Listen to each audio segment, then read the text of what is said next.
What's going on, fellow fans of Clash of Clans? I have to share something funny that happened to me the other day, and if you missed it, I'm sorry, but you had an opportunity to see it happen live. I was streaming on Facebook Gaming, and here is the URL if you want to check me out. I stream just about every single day. But okay, let's get down to what exactly happened. We did a stream clan. I named it Facebook Gaming, and I was doing friendly challenges. I was asking players to attack me, asking players to put their bases up as well. And I thought, let's just see what happens. There were a lot of people watching, so a lot of people were joining and leaving the clan, and I wasn't really keeping track of who was there. So I did an attack kind of like this. I dropped in the wall wrecker with nobody else, just used the wall wrecker to pick up the 3-star. And as we wrap up this attack, I just was throwing up my war base, and I guess without really paying attention, I was putting up my really good war base, one of my 2 war bases that wins a ton of defenses. Well, little did I know that while I was streaming and talking about these attacks, that none other than OSKIVM from Team Queso had joined the clan. Now, I was being funny and I put up, hey, I'll give you a $25 gift card if you can 3-star my base, because to be honest, it had never been 3-starred in CWL yet. So I just thought, what are the chances? There's nobody that's going to randomly join the clan that's going to be able to drop a triple on this war base. Well, imagine my surprise when I opened up to watch the challenge and it says OSKIVM. Now, it's a pretty unusual name, right? But at the same time, I thought, okay, this is probably an imposter. I jumped back into the chat and looked, and you saw up above where when he joined the clan, he put his own base up and wrote Team Queso. So it was either a really good imposter or it was the actual OSKIVM. Well, it turns out it was the real OSKIVM. I was able to verify it later, and of course, he put up... Now, this was kind of a YOLO attack. You guys need to remember that there was no scouting that happened here. He just went in, he went with his pre-prepared Hog Rider army after what is one of my 2 best Town Hall 12 war bases. So I guess this episode kind of shows a couple of things. It's going to expose my best war base, maybe one of OSKIVM's good war bases. We'll see in just a second. But let's go ahead and watch his Hog Rider attack. Now, of course, like I said, this is not the way that somebody would probably attack in CWL, because you'll notice the Queen Charge King at the top of the screen here. She is going to get in, get the CC activated. Looks like she should be able to get the defending heroes out of the way, the Eagle Artillery. Good. Everything is going well so far. The funnel from the King on the top left, pretty effective as well. But when OSKIVM finally goes to drop his Hog Riders, we'll see them come in from the top right, from about that 2 o'clock position, which, in a friendly challenge, obviously you can kind of YOLO it. You could just go for it, because basically this is all or nothing. This is going to be a 1-star or a 3, because the Hog Riders, well, one of the last buildings that they need to get to is all the way on the opposite side of the base. Now, the Archer Queen has done a great job here, and obviously the Queen Charge with the jump... Oh, okay. So maybe his plan was just to get to the Town Hall with the Queen, right? Because she's doing a pretty good job right here. And we're over 1/3 of the base destroyed, 27 Hog Riders, but only 2 heal spells. And here they come from the right-hand side. Immediately, he drops some wizards in behind to start the cleanup. So yeah, I'm already thinking, okay, where do I have a gift card? Do I have iTunes, or, is it going to have to be Google Play? How am I going to get it to him? Because this doesn't look good for old Galadon's war base as the Hog Riders move in. Now, this is a strategy that I have not yet really worked on, and that is the idea of bringing in additional smaller packs of Hog Riders, almost like loons. Later in the attack like that, you saw them, and what happened was they took out those outer defenses and then rejoined the main pack of Hog Riders. Then he's got Goblin cleanup troops as well. Things are looking good here, but unfortunately, he sacrificed, because he brought the jump, he dropped a heal, and man, could those Hog Riders have used a heal right about here. Now, with a heal and the Warden's ability right here, then I'm thinking, yes, the Hog Riders get through the rest of the base. They 3-star me, and I'm out $25. But Galadon gets a little bit lucky right here, and as this attack wraps up, it turns out OSKIVM doesn't pick up the Town Hall. I get super lucky, and surprisingly, we end up with none other than a 90+% 1-star. So this attack wraps up, and I'm immediately thinking, okay, here's my chance. Hey, OSKIVM, Let's go. Head to head. What do you say? Put up your war base? Yeah, I didn't even have to ask. He had already popped it up in the chat. And I was like, okay, well, let's see what happens. I was still in shock at this point in the clan chat. I was still kind of in shock. And at this point, I wasn't even sure if it was actually OSKIVM. But it was exciting to see him here. And I kind of figured it was probably him. Now, his name in the World Championship qualifiers was slightly different than here, but that was simply because in the World Championship qualifiers, players were playing on an offline build, like a developer build, so they re-entered their names, and he left off the little dots on either side. So here we go. Galadon's chance. Now, OSKIVM has dropped a 1-star, so all I need to do is drop the easy 2 right here, right? 2 stars and we're good. So the thought is Queen Charge, Miner. Queen on the right-hand side, King on the left-hand side, Miners right down the middle, right? I mean, how could this go wrong? This can't go wrong. In comes the Stone Slammer. It is going to open up the walls, even with a cannon. See, now hopefully it gets the Wizard Tower too, because the Archer Queen will roll right in there. There you go. Perfect path for you, Archer Queen. Funneling baby dragons on the outside, but check out the elixir storage. It doesn't go down in time. And perhaps that elixir storage changes everything for me because the Archer Queen goes out to the right. Yes, she's gone on what they call in Australia a walkabout. She is on her own personal journey to discover herself and to ignore Galadon's wishes. So, yeah, at this point, I don't know. At this point, I knew I was kind of in big trouble. Archer Queen way off to the right-hand side. Of course, healer's taking damage. I'm still hoping something can be salvaged here. And this was probably my mistake. The Barb King, I thought, you know, he needs to get these buildings out of the way. He needs to get the defensive Barbarian King out of the way. But had I dropped him way over on the left-hand side, then maybe he funnels down that side, gets the job done that I had initially hoped he would do, and then the miners can go right in after the king first and get the town hall down. Instead, can you guess? Do you see what's happening yet? That's right.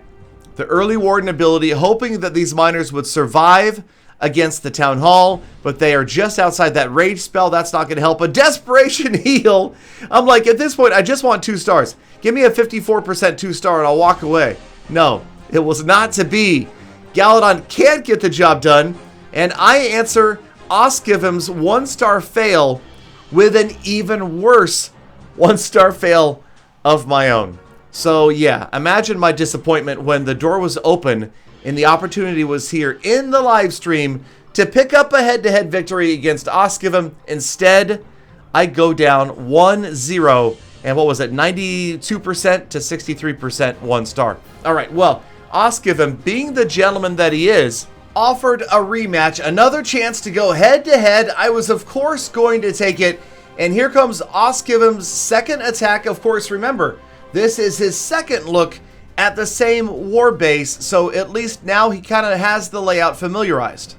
And here comes OSKIVM one more time with Queen Charge Hog Rider. And generally for me, the big issue that I have with Queen Charge Hog Rider is I need to get in with the Queen or the heroes and get the Town Hall down, because relying upon the Town Hall to be activated to get to 51% to make sure that the Hogs are going to target it as a defense can be an issue, and that's one of the things that makes a Queen Charge Miner so much easier, because the miners, either way, if you funnel both sides of the Town Hall, they're headed in. They're not going to skip over it if you haven't gotten past 50% yet. With Hog Riders, that is an issue, and it has repeatedly failed me in friendly challenges, and I'm not brave enough right now to do Queen Charge Hog Rider in war attacks just because I'm afraid of the fail. So you see, this time OSKIVM does head in with the Wall Wrecker and the Archer Queen there straight after the Town Hall. So E-Dragon funnels right, Barb King funnels left, Archer Queen into the enclosure along with the Wall Wrecker's contents, and they're going to wipe out those Teslas and, of course, take down the Town Hall, although it was a kind of close call right there. As the freeze went off, the Archer Queen does manage to heal back up, and there's your first star. So no 1-star fail this time for OSKIVM, and we'll just have to see what type of percent comes out of this attack as the 27 Hog Riders. Where are they going to head from? I don't even know at this point. I'm thinking maybe around 7 or 8 o'clock they'll come in from that bottom left. That seems to be where the best funneling is. Remember, you've got to focus on that narrow pathway to open it up for the Hog Riders to stay within the range of one heal spell. So there's the jump spell. It gets the Archer Queen in, and she is going to take out the critical Eagle Artillery. And sure enough, here come the Hogs from the bottom and the bottom left. So 6 o'clock and 7 or 8 o'clock. So again, two groups that converge into one and follow this very predictable path. So I really like that, and I'm definitely learning. I'm picking up on strategies like this from you, the viewer, from people that attack me, from those that I attack, and of course from Tribe. It's been amazing so far to be with these guys, and just to, I've learned more in a week than I had learned in 6 months from these Tribe Gaming players, and I'm going to do my best to pass that along to you. So again, OSKIVM wiping out the base, but check out that top enclosure. Archer Tower, Wizard Tower, Inferno Tower, Bomb Tower, and an Expo with a mortar at the very top. So it turned out there was just too much left as far as defenses for OSKIVM to get through. So now it's a matter of percentage, and can Galadon possibly beat OSKIVM's? It looks like it's going to be an 80 plus. On the bottom right of the screen, there's a couple of minions still in cleanup mode, and the Archer Queen without healers will get a building or two down as we count through the last 20 seconds or so. So my palms are already getting sweaty at this point because I know this is a tall order. 82, 83, 84% from OSKIVM. I have to try to beat that on his base. Now, I was hoping that we would see the same base from OSKIVM that he posted the first time, and I could, kind of take a look and, adjust my strategy and not fail this time on the Queen funneling. All right, it wraps up. It's 84%. That's the number to beat for Galadon, and here we go. Oops. With the rematch, and it's a different base. It is a different base, but I'm thinking, okay, I could probably decode this base in just a few seconds here. Let's funnel right here, Archer Queen around 11 o'clock, get her in after that Inferno Tower, and maybe she could get towards the Eagle Artillery or the Town Hall. I wasn't really sure. We sent in the Wall Wrecker right here. Tesla's popping up. That's good and bad. And then on the right-hand side, trying to make sure this time that the Archer Queen is going in. That was kind of like my big critical moment. I didn't really care about much else other than, will we get to the Town Hall? And sure enough, Archer Queen gets in. The Wall Wrecker got through the second layer of walls. So Town Hall is going to go down. We're going to activate the Clan Castle. And, okay, so we might not get the Eagle. I might not get the Archer Queen. That's okay. We got the King, got the Town Hall. So we should grab 2 stars. Now I'm just trying to decide which direction do I want to come in with the rest of the funnel. And surprisingly now, the Archer Queen looks like she's not going to go after the Town Hall. She is again going to go haywire and end up going off to the left here after she gets rid of this Ice Golem. So, okay, that really narrowed my choices at this point. She's going to go, yes, there she goes. All right, again, I don't know. I am a terrible Queen funneler. I really, really am. I admit it. So, now I kind of adjust my plan. King on the right-hand side. He should be able to funnel everything out here. And then, Miners, this time, no way that they are going to swing and miss on this Town Hall. They are going straight to the Town Hall after the Barb King gets another building or two down, especially that Archer Tower right there. Now we know the Miners are going in, and they are going to grab the star for the Town Hall, the star for damage right behind, and so it becomes a race who can grab the most damage. OSKIVM had 84%. At this point, I'm just happy to have a 2-star. I really am. So the Miners move in. The Eagle is still up. The Archer Queen is still up. I know this is bad news for any sort of 3-star hope, but the Archer Queen still going. The King on the right-hand side has gotten a lot of buildings down, and the Miners, well, they look like they're getting pummeled right now in the core. They finally do get the Archer Queen down. I've got the last heal spell down to 70%. We're doing okay. Obviously, I'm not feeling the 3-star right here, but the Miners continue, the Archer Queen continues, and she still has her ability. Finally going to have to pop that right about here. And there goes the Archer Queen's ability. The Miners, they're out of here, 80%. 4 more buildings, 82%. 2 more buildings, 83%.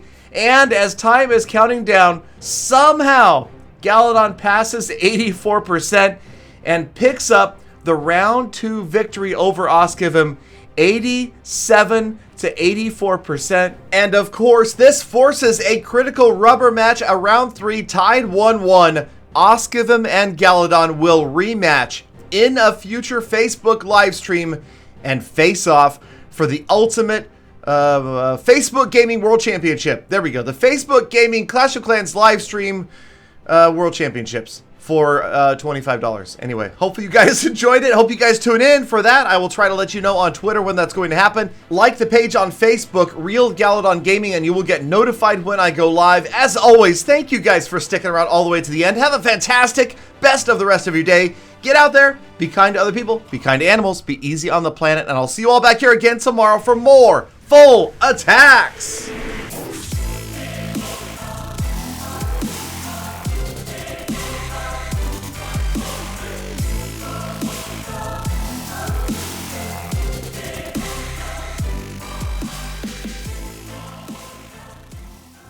Galadon, you compare yourself to OSKIVM.